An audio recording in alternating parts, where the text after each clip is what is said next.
Hello and welcome to today's webinar, 4 Keys to a Successful Transition to Zero Trust Network Access. My name is Darlene Jaramillo and I will be your host for today's presentation. Our featured speakers for today are Akhilesh Dwan, Director for Product Marketing at Citrix, Michael Stringer Jr., Solutions Architect, Data Center Cloud and DevOps at Accudata Systems, Inc., Jason Willis, Practice Principal at Alchemy Tech Group, and Christopher Barnum, Executive Director for Technology Services at Memorialcare. Before we get started, let me cover a couple of housekeeping details. We will have a dedicated question and answer session at the end of today's presentation and invite you to submit your questions at any time during the presentation using the Ask a Question window in the webinar interface. Also, this event is being recorded and a link to the on-demand version will be sent to everyone in a follow-up email. With that, I will now hand it over to Akhilesh to start the presentation. Welcome and thank you for joining us. Thank you, Darlene, and welcome everybody, and thanks for joining the call with us. We obviously have a good set of speakers today, and we'll keep it as a very interactive session. So let's get started. From the agenda perspective, we're going to talk about some of the overarching things that are happening in the market today and how do they relate to some of the challenge that we see for customers who are using a VPN solution. We'll talk about Citrix Workspace, and then I'll get into meat of the discussion where we'll focus on what are some of the tips we want to share for if you're planning migrating your existing VPNs to a more zero trust based solutions. And then obviously we have our esteemed customers joining from Memorialcare, where we talk about their journey for providing the remote access to a VPN-less approach. So let's get started on the journey that we have seen for our customers. So if you look at the chart that I'm showing you here, this is taken from another article by Bill Sharp, where he talks about 3 horizons, where the prevalence bar that you see here, which is the vertical axis, that refers to the extent to which a particular pattern that we show on the slides here dominates the issue of the concern. And that might be a way of doing things or some technologies and so on and so forth. And these patterns, they change over time. So the pink one is where what we are focused, experiencing today, which is moving the entire organizations remotely. And we see, we've seen the peak of, where remote users are, or the users or the workforce is completely remote today. And obviously, over a period of time when the situations get better, we see some of the workforce going back to work and small percentage of users going back to work in their offices. And then this is a declining kind of curve that we see happening over a period of time. But in the green, then you will see an adaptive workplace horizon where we have seen some of the, this represents some of the emerging patterns that will be long-term solutions for what is happening today. And it is appearing and growing steadily. We see some of that happening today, some of these new technologies and the way of doing things long term. Some of the customers are looking at them today, and we see that curve going up and up over a period of time.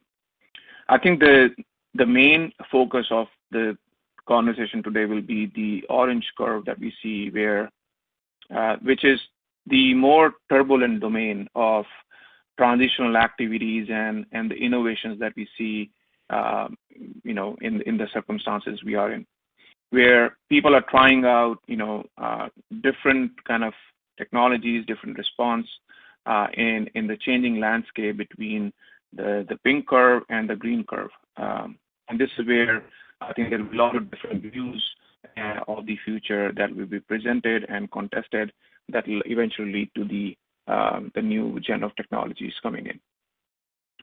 So I think if you look at some of the things that is empowering the next new normal, which is towards the green curve, is one of the biggest things that we talk about at Citrix is the employee experience.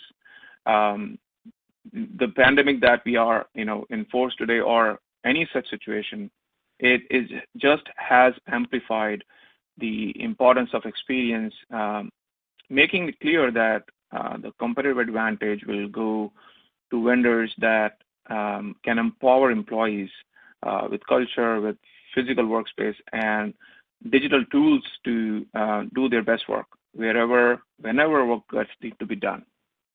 So with Citrix, we do deliver a completely, unified, secure, intelligent, and reliable access to all applications, content, and business services needed to give employees a consistent and optimal work experience in the office.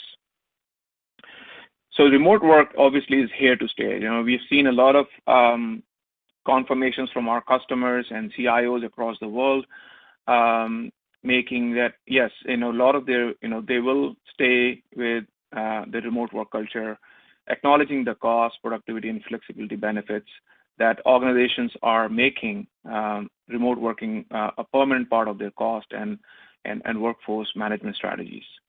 And back to office will be anything but, normal. So organizations will fundamentally reimagine the structure and role of their office environments to keep employees safe and productive and enable greater agility, if you will. And technology will play a key role in allowing organizations to do that. So adaptive workforce is, eventually where we are all going. And that is where organizations are rushing to embrace more flexible operating models that allow them to quickly scale their resources from talent to office space to IT to adapt to changing market conditions. And for IT, this means accelerating and transformation of applications and the modernization efforts for their infrastructure. So with that in mind, right, where we talked about the adaptive work and what's happening today, which will lead to the future gen of technologies, one of the key use cases that we see is organizations, who have, most of their workers remotely, which is most of the organizations. They have deployed a VPN tool or an appliance or a solution, if whatever you want to call it, to aid with the remote work. Now, obviously, this is part of the pink curve that I showed you, which is on decline, where most of the workforce is remote, and then starting of the orange curve, where some of these technologies are being contested. And obviously, VPN is one of the technologies that is going to be contested and debated about, where organizations have, which is an appliance-based solution, a VPN today, deployed in the data centers, and it requires external-facing IP and should be used with only corporate managed devices. This is one of the key kind of bottlenecks when we talk about VPNs is a device has to be managed, it has to have the VPN plugin, and so on and so forth. Some of the things that impede on the employee experience part that we talked about earlier. So, there are those challenges we see with the VPN solution. Obviously, when we talk about the first curve, which was organizations suddenly saw this pandemic coming and getting affected by this pandemic and rushing all their workforce remotely, the biggest struggle with the IT organization was, how do I make my VPN scalable?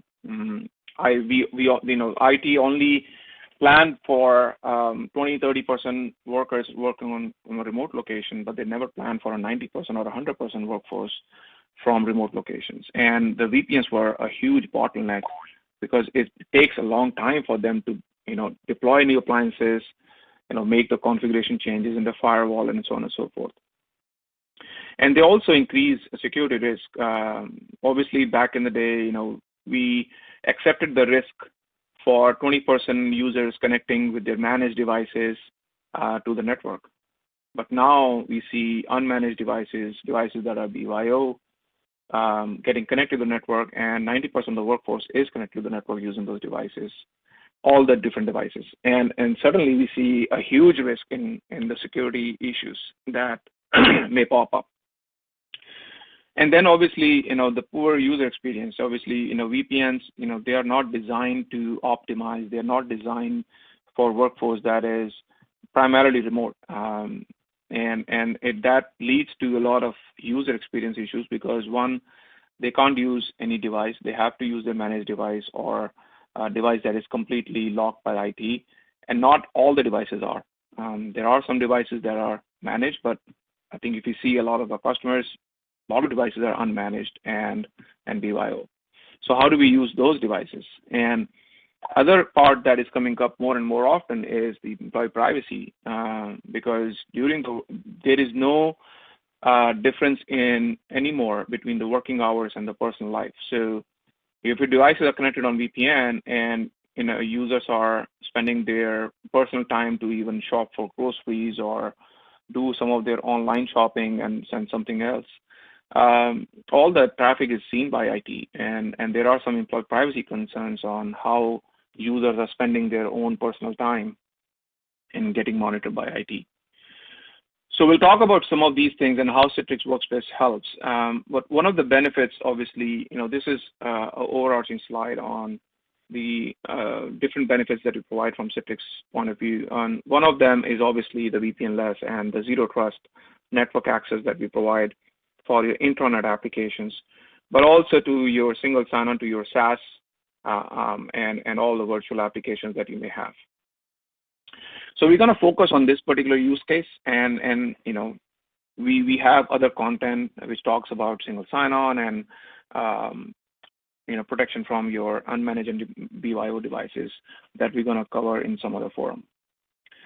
So with Citrix Workspace, we provide a complete VPN-less access to your on-prem resources. Now, the on-prem resources can be your web applications that you have deployed in your intranet, or it can be any virtual applications or your physical desktops, and even some of the file repositories that you may have internally deployed in your intranet that you need your workforce to connect from your home location using any device, and offers a complete single sign-on across your third-party SaaS applications, your web applications that you're deployed intranet in your network, as well as your mobile and virtual apps.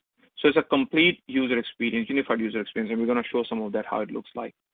And then obviously combine that with some of the protection that we provide from any malicious URLs that are embedded in your corporate applications, and ability to use BYO devices for accessing some of these applications, and with browser isolation, as well as what we call an app protection policy, where we can protect your user sessions from any keyloggers or any screen capture malware that is sitting in your BYO or unmanaged devices. And give you a complete contextual access, depending on where you're connecting from, kind of device you're using, you can be authenticated in a different manner, as well as we also have some data governance policies within our workspace with watermarking and ability to copy paste, control copy paste for your SaaS and web applications, and so on and so forth. So it's a complete zero trust solution for your access to applications that you may have deployed either on public clouds or your intranet.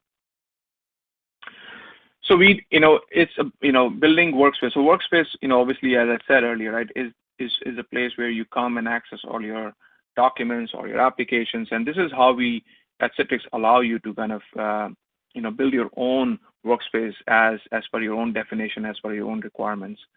But you will see all your applications, right? If you look at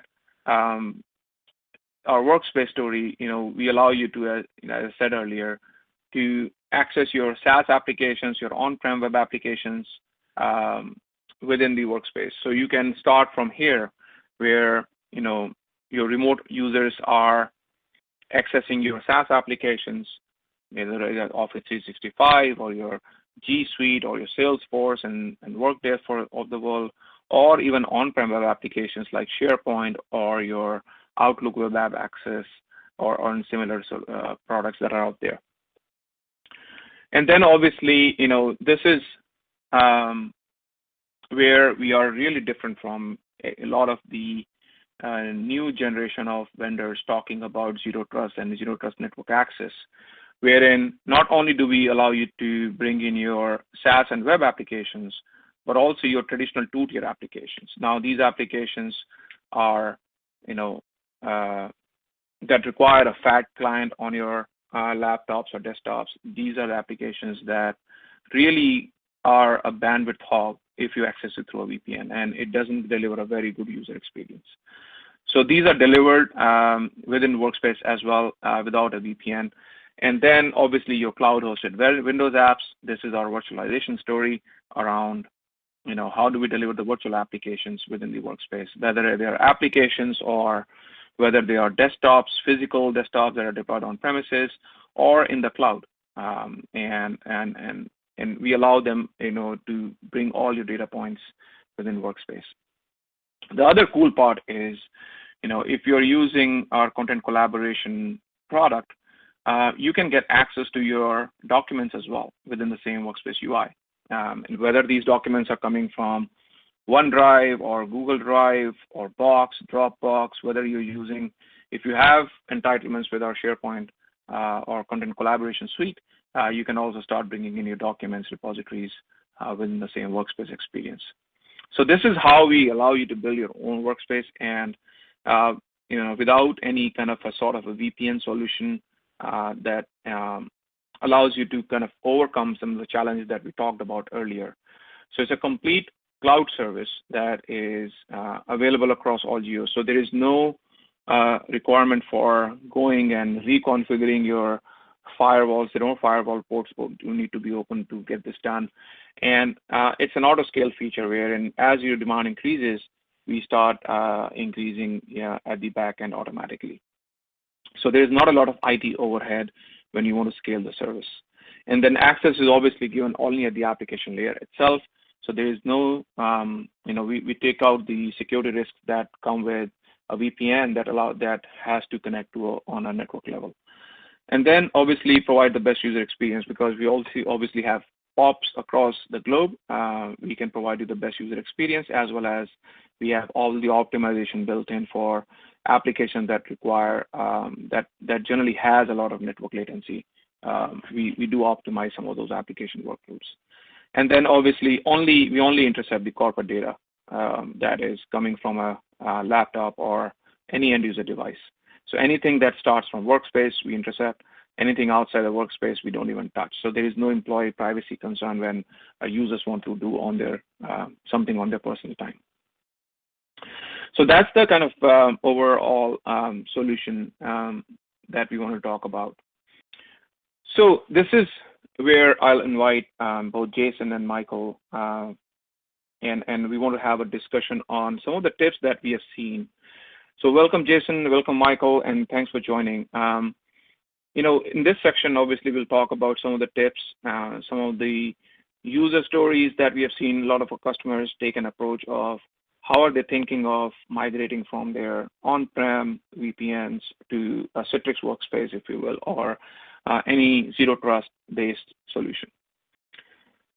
So obviously, keeping the key objective in mind around employee experience and providing a fast and a secure way to connect to enterprise applications, making sure that employees are not worrying about connecting to 5 or 6 different access solutions that a lot of our customers have deployed, but just coming in one place to one Workspace portal and getting access to all their applications. So that's the kind of a key objective where we are looking at from providing the employee experience perspective. So the first tip, obviously, we talk about is if you go back to our graph around the green graph, which talks about adaptive workplace, where we talk about longer term strategies. This is probably in line with that mostly, where, we should think about, what our long-term remote strategy, access strategy should be. Given that, we have all these different pandemics coming, a lot of our disruptions that we completely foresee coming in the future as well. Some of those things should go in part of how we define our remote access strategy, talking about some of the business outcomes on whether we want to stay on-prem, whether we want to start reducing the on-prem infrastructure more towards cloud-based solutions, and what's the strategy out there? And obviously talking about the employee experience. I think this is, Jason, Mike, I mean, I would love to get your thoughts on what are you guys, looking at, when you're moving your customers to these cloud-based solutions, and how important is the employee experience in that particular part? Hi, this is Michael.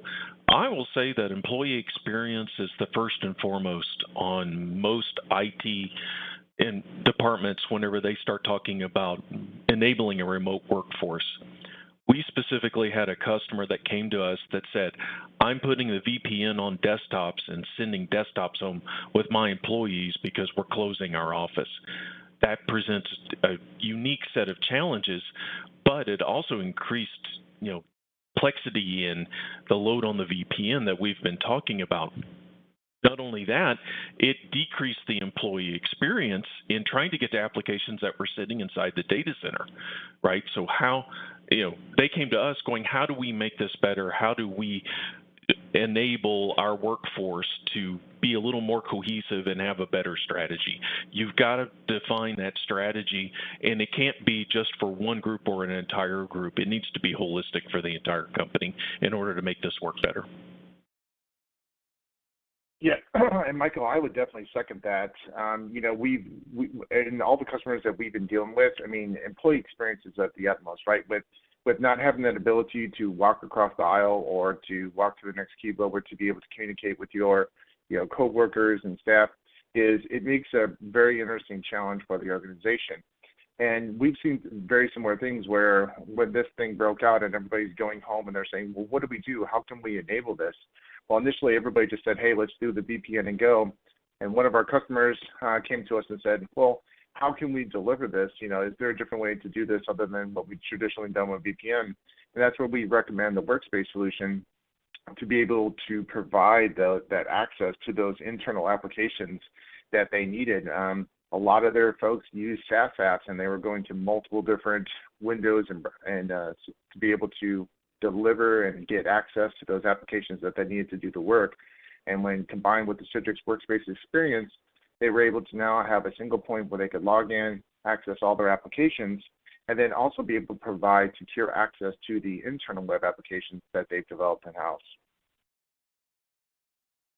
Yeah, I think that those are really kind of good stories, guys. Thanks for sharing. Yeah, even at Citrix, we have seen same examples of employees carrying their physical desktops home, and that's not the way we want to deliver the employee experience or even the access to the applications.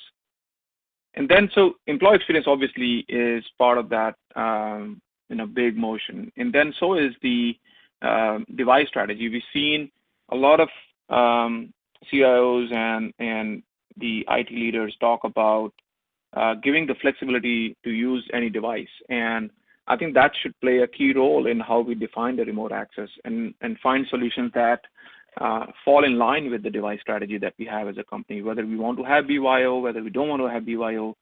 That's the decision I think we need to align also with for the remote access. Because VPN will not allow you to, or become very risky to have a good BYO program, or even for even unmanaged devices, corporate-owned unmanaged devices to connect. So I think those things, some of the things that you should have in your access strategy for sure.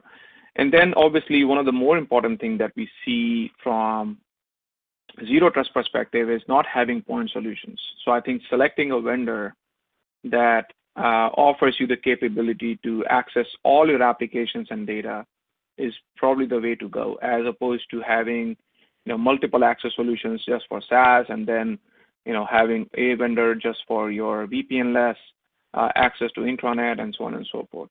So I think that defeats the very purpose of Zero Trust, in my opinion. Any thoughts, Mike, Jason, on that? No, I completely agree with you, Alakash. Go ahead, Jason. Yep. Yes, and I apologize about that. So yes, one of the things that we actually saw with this is that we talked to a number of different C-level execs, and what we end up coming up and understanding is that many organizations, to your point, had multiple different remote access solutions. So one business unit had one solution, another business unit had a different solution. The corporate solution was a different piece. And I think a lot of this was that, so many people within the organization in different verticals, they were acting kind of, on their own and kind of getting, access to different solutions and when this hit, nobody really said, hey, what's our standard? What's our one solution to go? And there was a lot of education that needed to be accomplished in order to get the various different groups or even the organization itself to be able to access what they needed to. Yep. Yeah. So, so I think that vendor part is obviously important, and I think we'll just show a very quick reference diagram on how, this strategy can go deeper into the details like this, where you have one solution that allows you to access all these different applications that are presented here. And I think having one vendor solution will be very important for having a good remote access strategy, as opposed to customers who are selecting a vendor for SaaS, a different vendor for web, and then a different vendor for your virtual applications.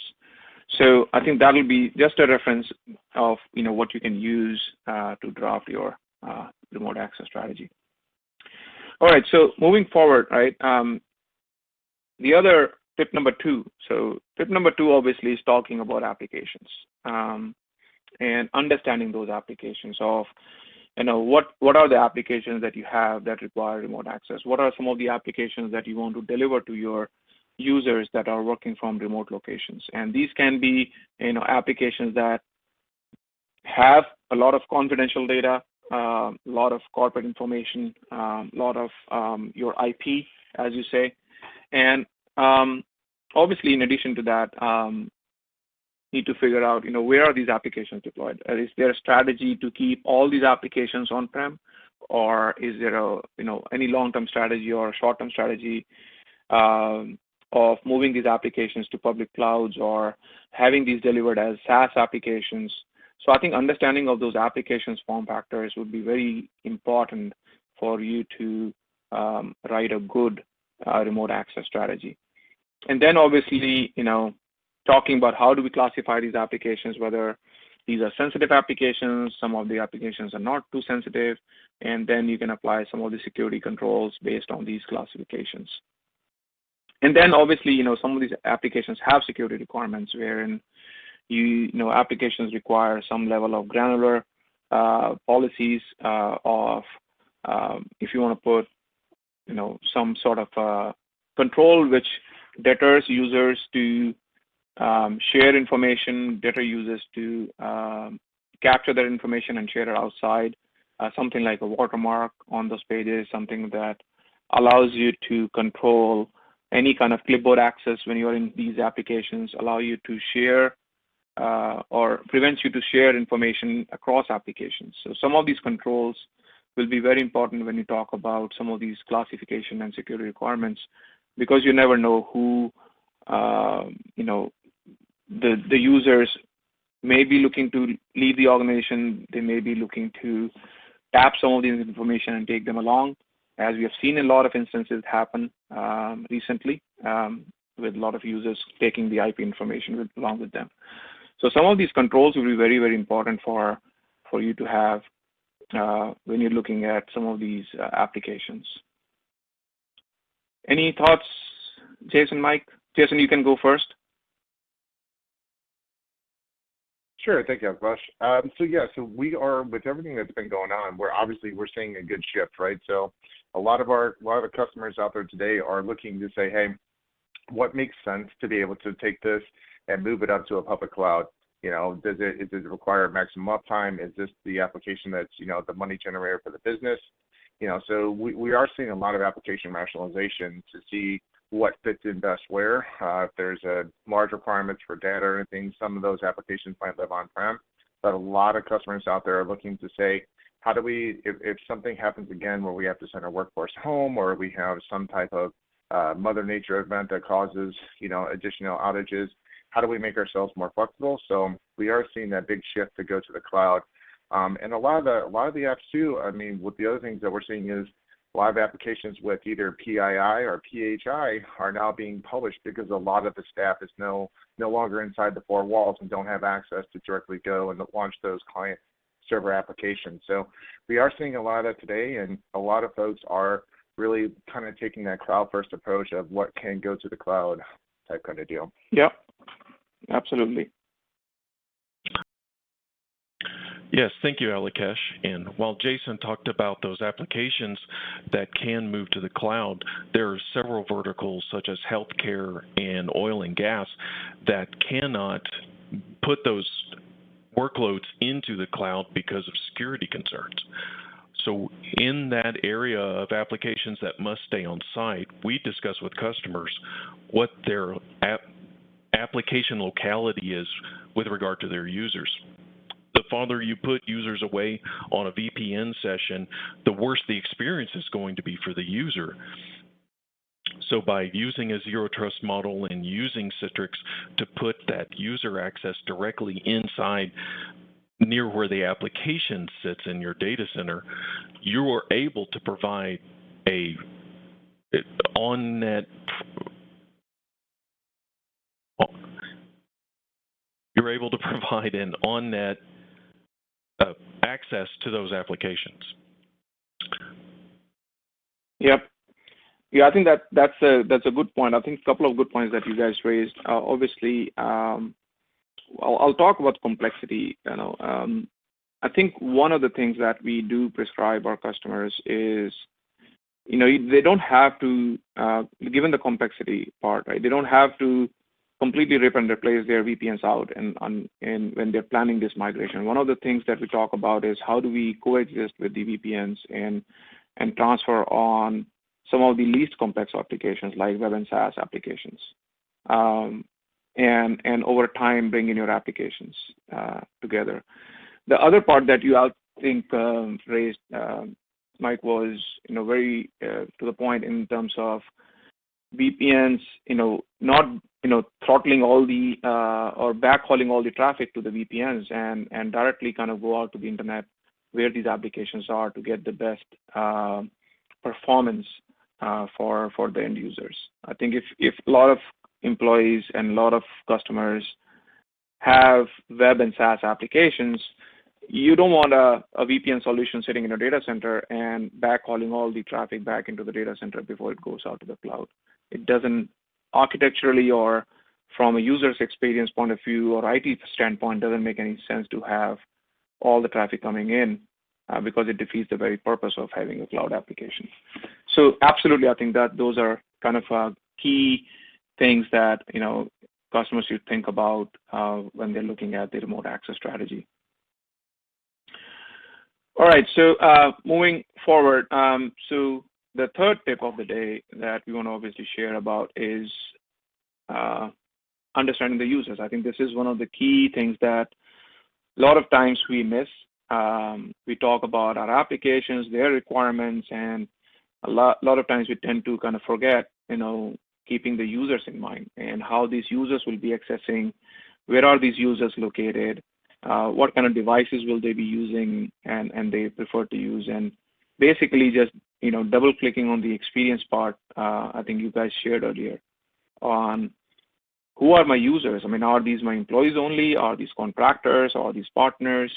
How do I put up a strategy for giving them access to these applications, and even customers in a lot of instances where they want to provide a secure solutions for them to access applications. Where are they located? Obviously, we are all located in, I work for Citrix. Our employees are across the globe, and they're trying to access applications. And I'm sure similar are a lot of our customers who have their employees in different geographies where there are different requirements for each geography based on what they can access, what they cannot access, what sort of information is being served to them, how it is served to them, and so on and so forth. And then devices, right? We may have some customers that want to manage all the devices, which is good. I mean, which is not to say that they should not. But majority of the customers that we have seen is they don't manage all devices. There are some critical devices being managed, devices that really contain a lot of sensitive information and so on and so forth that needs to be locked. But majority of the devices are unmanaged, and in a lot of cases BYO devices. So how do we provide a way for these users to access the applications in a very secure manner without disrupting any without facing any security issues that might be from these BYO devices or an unmanaged device? So supporting the programs that are out there. And then obviously, access requirements for users, whether what kind of policies you want to set to identify and authenticate and provide access to these users. I think it will be a very key part of the solution where you want to see a look at the solution which supports a lot of the ecosystem, something that you might be using. For example, a lot of our customers use, third-party multi-factor authentication providers, and I think they have invested in those. A lot of our customers also use third-party identity repositories that we all support today. We don't intend to rip and replace a lot of these technologies where customers have already invested in, and that can be provision into the cloud as well. So there is no reason for them to replace vendors in some of these technologies, and something that from Citrix Workspace point of view, we integrate with them seamlessly out of the box. So from your conversations, Jason and Mike, do you see some of these pushback on or questions around how do I support BYO and how do I support these third-party ecosystem players? Or any other points you want to talk about? Maybe Michael, you can go first. Sure. Thanks, Alakash. For Bring Your Own, we frequently have our conversations with customers around platform. Are they using Chromebooks? Are they using their own laptops or desktops? Are they using a mobile tablet with LTE? Those types of conversations become very difficult in a VPN solution to be able to support. We all know that C-level execs are sometimes have those one-off requirements for being able to do that. How many times do those violate security rules for just being able to make sure that the CFO or the CEO is able to use his iPad on the network? By moving to a zero trust model, you're able to bring in any of those devices in and not treat them as a member of the network. You're allowing them access in through the Citrix Workspace portal, which greatly increases your security footprint. Absolutely. Yep, I think those are, absolutely agree with you on that. And I think that's where, it becomes very important for them to look at these solutions, giving all these parameters in mind.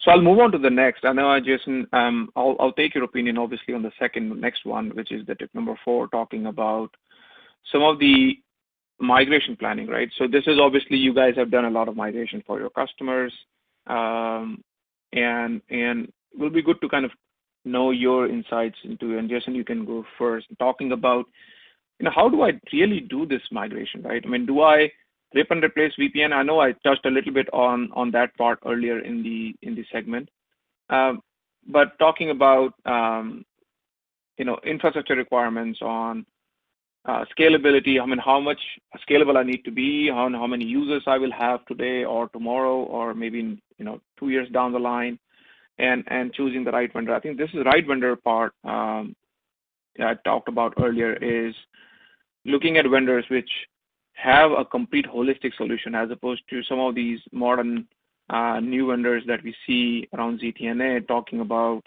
just the VPN-less part to web apps, for example. What happens to SaaS apps, and then what happens to your traditional 2-tier applications, and what happens to your physical desktops? I think choosing the right vendor that delivers you all these different use cases, I think that'll be very, very important for you if you want to have a successful remote access strategy. and then obviously executing the migration in phases, as I said earlier, right? You don't have to rip and replace VPNs on day one. I mean, you can, but there is you can plan for a more phased approach, and we have a white paper on it that is live on our website, talking about how do you plan this migration on with different phases on selecting the right applications and the easiest applications maybe to start with, and then move on to a little more application that requires a little bit more configuration for moving from on-prem to cloud. So Jason, any thoughts that you've had on this? Any high level, if you can spend a minute or two on that? Yes, sir. Thank you. So when it comes to the migration process, we've seen this go very well for a lot of our customers. With the fact that this is a cloud-hosted solution, the scalability is inherent right there. So and as you were talking about earlier, they have the auto scale features enabled. So as that population continues to grow and the amount of people that are accessing it, it's naturally going to expand on the back end without any user interaction, which provides a good stability and a good acceptance for a lot of the customers that we've working with. Another thing that Citrix really does well is by choosing them as a vendor, right?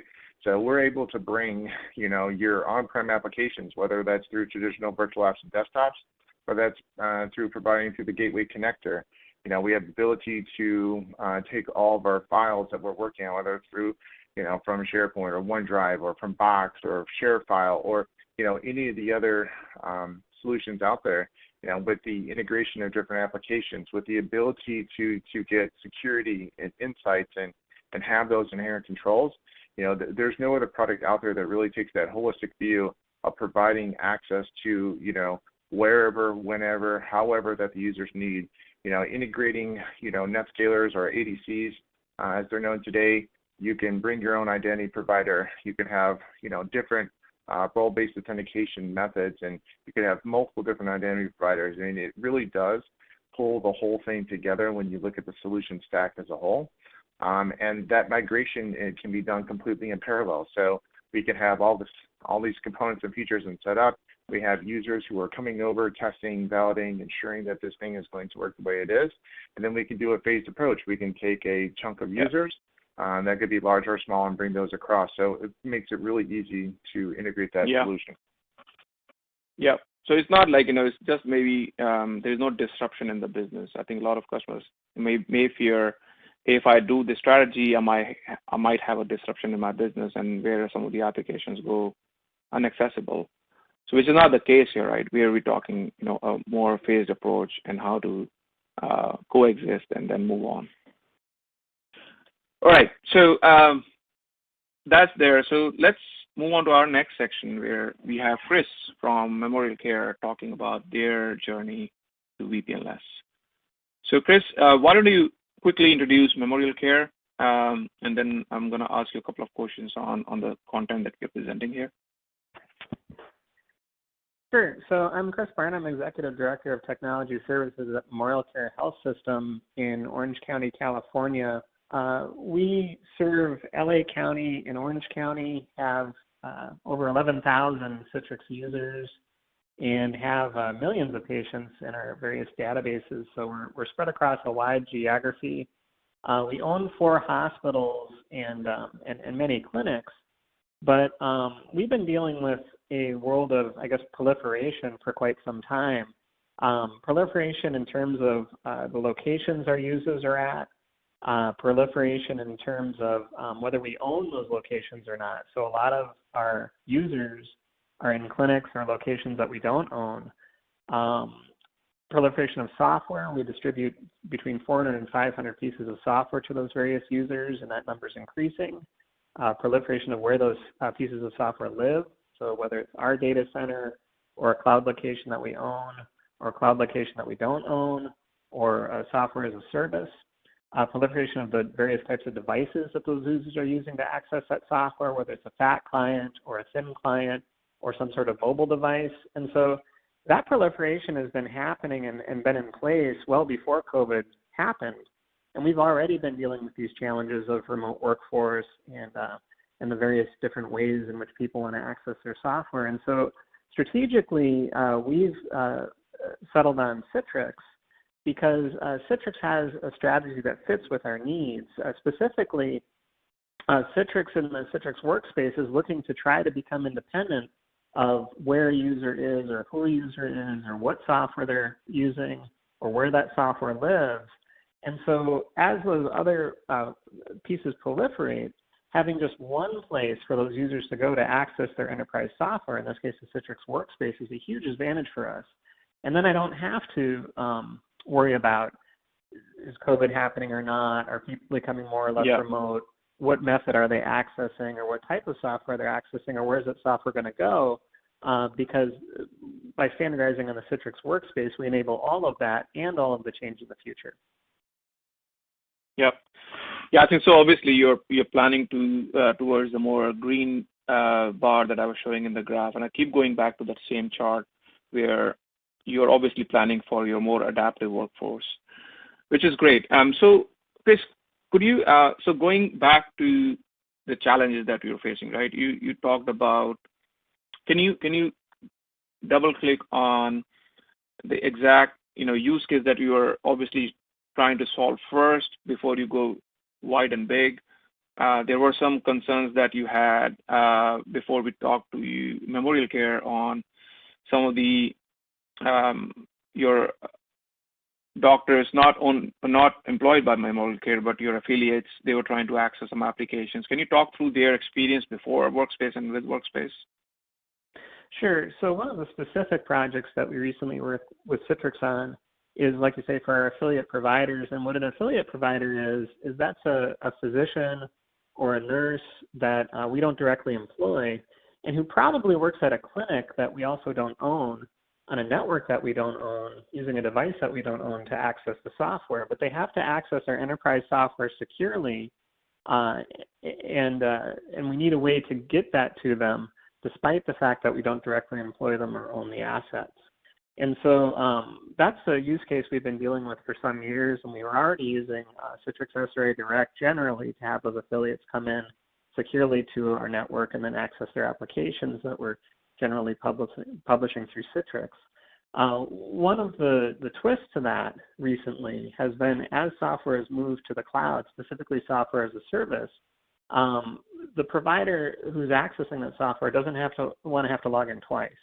They don't want to have to first log into Citrix and then, in order to get into another piece of software, log in a second time. And in this particular project, we were looking at Office 365 and SharePoint Online, which is where our intranet lives, and trying to find a way to take their authentication into the Citrix SRA Direct and pass it through to Office 365 and SharePoint Online, so they wouldn't have to log in a second time and could access that software seamlessly. And it took some work on our side and the Citrix side, but collectively that project team was able to accomplish that, and we're looking to go live on that probably later this fiscal year. Well, that's good. Yeah, so absolutely. I think the employee experience part that we talked about earlier in the presentation, I think that was one of the roles that were kind of influencing that decision, obviously, wherein they don't have to log in multiple times to access their applications. And I think we see a lot of these customers do that, especially if they're using different vendor solutions for accessing different applications as well. So thank you so much, Chris, for sharing that. So can you also talk about, and obviously, with the same login, obviously employee experience was better. Anything else that you want to share from the results and any outcomes that you achieved from this part of this solution? I guess in a very specific sense, we're going to likely be looking to add to the number of applications that we're passing that authentication through to. So, again, we've got hundreds of applications that we're distributing to most of our users, and so we're not likely going to stop with Office 365 or SharePoint Online. We're likely going to continue to make their access to Citrix sort of equal their access to the applications that they've been clicking on in the Citrix Workspace. But I think more broadly, just back to the larger picture, because I think it's important. I'm sure a lot of people listening to this are looking for a very specific solution around VPN, but I think it's really important for any large, complex organization to understand the trend of sort of software eating the world, and more of what people need to do their job every day moving to software, and the ways in which that software is working, and the ways in which it needs to be accessed is proliferating. If you don't have a solution like Citrix Workspace to roll that into one solution for everybody across those use cases, then you start to proliferate those methods of access, and that becomes very unwieldy. So sure, VPN and single sign-on is going to be one of those ways in which it proliferates, and you have many methods across many different users, but there's other things too that are going to continue to proliferate, like devices, like where the person is, logging in from. Like where they're going with the software. And so I just can't stress enough that Citrix Workspace, that single place for your ability to manage that software, is really critical as time goes on and the world becomes more complex. Yep, absolutely. I think you just hit the nail on the head. That's how we need to kind of look at implementing these solutions. So I know we're a little over time, so I'll quickly wrap our presentation. And thank you so much, Chris, for joining us for the conversation today. Thank you. So just a quick wrap, right? From the workspace perspective, I think where we differentiate across from other vendor solutions is the ability to unify all the applications and data you need to get access to get your job done. So I think that's where the strength of the Citrix solution lies, as opposed to the competition or the point solutions that are out there today. And obviously, providing a complete ecosystem across, integrating with endpoint management, devices, getting the device posture, and allowing ability to access applications using a BYO or even an unmanaged device, and with no requirement to have a plugin or an app installed on those devices to access the applications. So I think this is where I think Citrix really differentiates in providing the consolidation as well as IT simplification and the user experience with the Citrix Workspace. So with that, I'll open for any questions that we may have received during our conversation. Thank you, Akhilesh. Now as we move into the Q&A, I would like to remind our audience that if you have a question, please submit it in the Ask a Question area on your screen. Simply type your question into the text box and then hit submit. We have a couple of questions in queue. Our first one is, how did you go about planning for your remote access? Did you follow the same path as shown?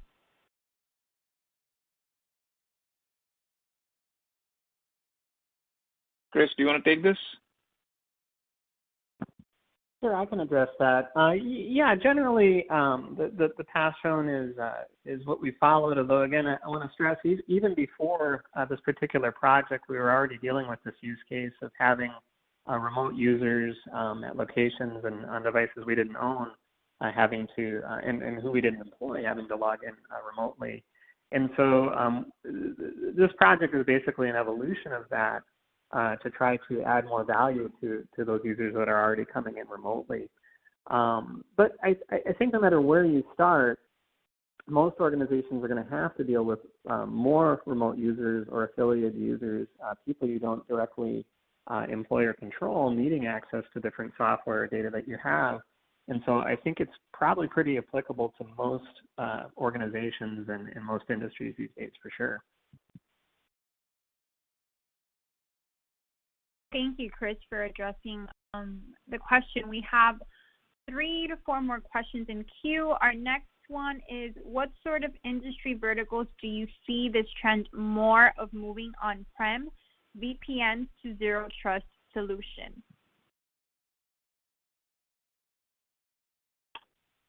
I could go ahead and take that one. So what we're seeing here again is, I don't know that it's necessarily one vertical. I think where we're seeing a big uptick too is a lot of the retail folks, anybody who's selling online products or pieces. A lot of the industries that are outside of healthcare and kind of oil and gas, where we've seen somewhat of a pause in some of their things, but I think a lot of folks across the board are looking at the solution. I don't think it's really nailed down to one single vertical. A lot of folks are trying to figure out how they can provide better access, a better user experience, and better ability to secure their intellectual property and information for the business. Thank you, Jason. And our next one, I would direct it to Michael. Where do you see the ROI value for displacing point solutions like VPN or SSO with zero trust? Thank you. Where we see people save the most return on investment first revolves around the infrastructure and your infrastructure group. You're going to greatly reduce your footprint on premises. You're going to save both in equipment and the licensing for that equipment, but you're also going to save on your infrastructure support cost. Rather than having an FTE sitting and poring over VPN logs, all of that is handled by the Citrix Workspace SaaS offering. Also, rather than invest heavily in maybe security response, you're able to now use desktop resources in order to manage that solution instead of looking at more expensive FTEs. The other one we see is because Citrix Workspace is a software as a service solution, you're maybe able to put that to your operating expenses rather than your capital expenses. And finally, I'll point on employee productivity, especially now that we've got so many users remote. Just the simple fact that you're able to get their access closer to the applications in your data center means they're more productive. Thank you, Michael. And we have two more questions on queue. I'm going to direct these over to you, Akhilesh. Where can I go learn more about Citrix Workspace? Yeah, you can go to citrix.com/workspace, and we have all the use cases from Workspace, all the content pages for Workspace posted there. You can also read our blogs. We keep posting our blogs talking about Zero Trust and our security stories, so please feel free to read those as well. Thank you, Akhilesh, for that insight. And then we have our last question in queue. I'm interested in learning more. Do you have a customer event I can attend to get more on Citrix Workspace story around security? Yes, absolutely. I think that's a great point. I think we have our security summit for October 29th. So please look for updates on the more exact information coming out soon from us. In this security summit, we'll focus on our security and the Zero Trust story. So please do attend if you want to know more about Citrix Workspace and the security that we provide with Workspace. We'll be covering a lot more details with a lot more customer stories as well as what's coming up. And please come and attend and be part of that event. Okay, thank you so much, Akhilesh. That brings us to the end of our presentation. I would like to thank our speakers, Akhilesh, Jason, Michael, and Christopher, for a very informative presentation, and also thank our audience for joining us. A quick reminder, you can check out and register for upcoming webinars and events by going to citrix.com/events. We hope you have a wonderful day.